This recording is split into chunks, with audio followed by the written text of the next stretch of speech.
What's going on, guys? Manny here, back with another video for you guys, bringing you guys some more Go Battle League matches here featuring Galvantula, Mew, and Obstagoon. So you see here, the first battle, we got the Galvantula mirror match. This basically comes down to CMP here. As you can see, I win CMP, which is always great, because now I know that I'll be able to get to my charge troops before they do in the mirror match here. So they go ahead and shield the first one, so I'm going to do the same thing here. And now, because I know I win CMP, I actually don't have to shield a second lunge from their Galvantula here. So because I am going to get to mine first, and they're going to be smart as well, they're not going to shield either.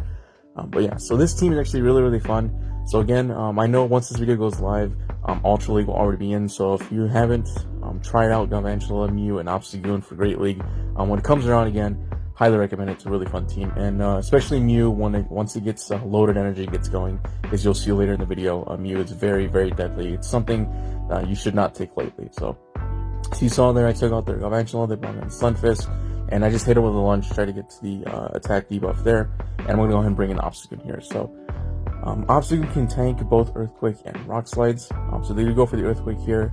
That would have done more, obviously, if I didn't hit the Stunfist with Lunge. They bring in Azumarill, and I bring in Mew here. Now, what I should have done here is gone straight for Flame Charge first. As you can see here, I built up a ton of energy, and I go back-to-back wall charges. So what I should have done is gone Flame Charge first, because as you see here, they do shield, and I would have been able to get to a wild charge if I would have gone for the Flame Charge first, and this actually would have KO'd at this point. So just a small misplan on my part, but as you'll see here, what I just described will happen later on, and you'll see Mew again is very deadly. So they do take out Mew by farming me down. I'm going to go ahead and bring in Obstagoon back and take out to their Azumarill, and I still have a shield, which is great. So at this point, this is going to be GG. So even if this was a Rock Slide, I would have been able to survive, but I go ahead and shield anyways, because why not? And here, I totally overfarmed. There was no need for me to overfarm like this, because this one cross chop here is going to be enough to take out the Stunfist. So yeah, Obstagoon, one of my favorite Pokemon for PvP in general. Does amazing well in Ultra League as well. But yeah, so on to the next one, we have the Umbreon lead again. Very good for us, because Umbreon is going to be taking super effective damage from these lunges. I'm still shocked that they gave lunge to Galvantula. This just made Galvantula so much more useful than it already was. But yeah, so they didn't shield the first one, obviously. I'm going to go ahead and let this one go as well. Foul Play does a decent chunk of damage, even with the debuff. And they did build up to 2 back-to-back. So I'm going to shield the second one here.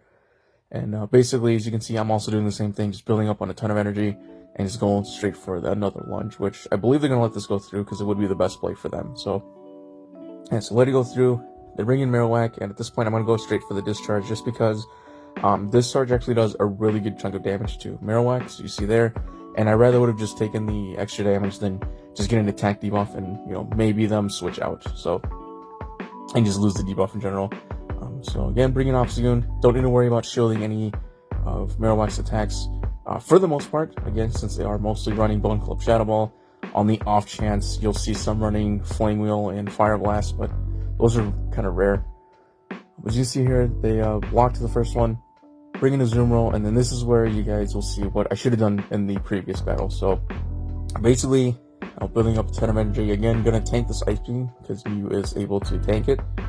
And just build up a ton of energy here, and then I'm going to go ahead and launch the Flame Charge, which, again, Rate is a guaranteed attack boost now, which is awesome. They don't shield it, so I'm like, you know what, I'm going to go ahead and just build up 2 double wall charge here, and see if I can get the shield, or basically just take out the Azumarill. They don't shield it, which was a little weird, and then I'm going to go ahead and launch another wall charge again. And once again, they decide not to shield this, and that's GG's for the Marowak. So, I guess they thought that maybe it would have been another Flame Charge. But yeah, so again, Mew with energy is very deadly. So, going on to the next battle, this here is what happens when I come across any of the Mud Boys, mainly Swampert. Swampert is a huge problem for this team. Just because it can spam these Hydro Cannons like crazy. So you can see there, I decided not to shield just because it really wouldn't have been worth it. So I'm just going to go ahead and go for the lunge. They shield there. And at this point, I was actually kind of reconsidering that maybe I should have shielded, because they farmed me down. And again, now they just have a ton of energy here. So I decided not to shield again. just because Obstagoon again is slightly tanky. You can easily just tank the Hydro Cannons, but yeah, Hydro Cannon spamming Swampert is a huge problem for this team, especially with Mew knowing Flame Charge and Wild Charge, obviously being resisted to Swampert. So, or obviously Swampert resisting those moves. Go for the Night Slash. I just do what I can here to try to get rid of the Swampert. Gonna go ahead and shield at this Hydro Cannon here.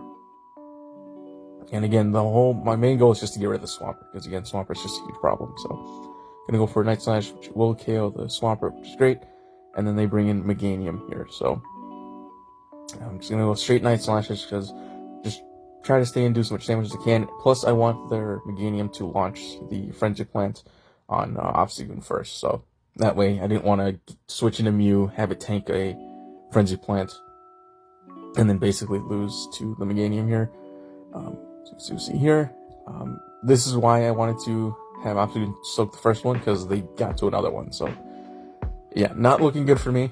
I'm gonna go for the Flame Charge here, which will obviously take out the Meganium, but unfortunately they do have Bastion on the back, so there's really nothing I can do. So again, Swampert just creates a huge problem for the team. As you can see, basically was able to get all my shields for the most part, but yeah, so Bastion on the back, as you'll see in the next video, is a problem as well, and also pretty fun to use. But yeah, on the next battle here, this battle only takes about 30 seconds with the screen recorded sped up, as you'll see here.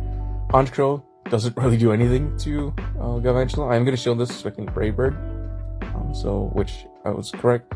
Go ahead and switch to Alolan Dugtrio. So I think this person was also just trying to have fun with Go Battle League, just trying out different Pokemon. Go for the lunge, let it go through. I ring an Obstagoon, and then my opponent just ends up quitting. So yeah. So going on to the next battle here, we have Galvantula versus Azumarill. Again, positive matchup for us. We do gotta watch out for the Ice Beams, because again, it's super effective for us. But we do have the Wild Charge discharge here, so build up my extra energy there. Again, I'm gonna shield the Ice Beam here, and basically the plan is to just build up to, my original plan was to build up to 2 discharges, but I decided just to let it go, just spring it anyways, and then basically I'm just gonna farm down the Azumarill here.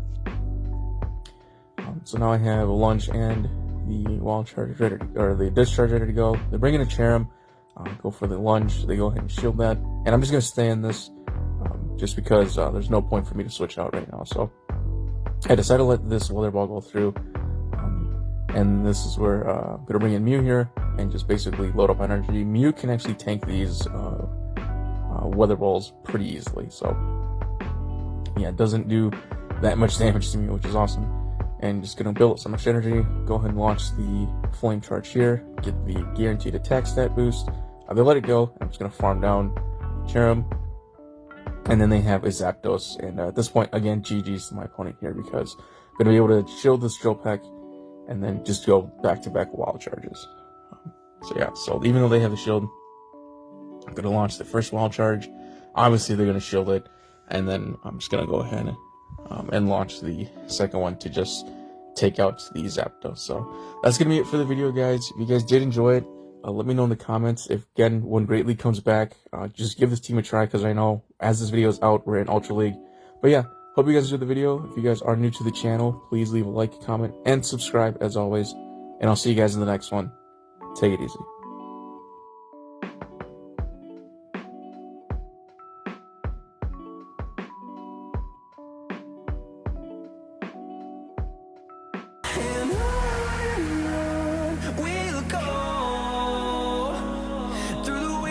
Through the highways, till my shadow turns to sun rays, and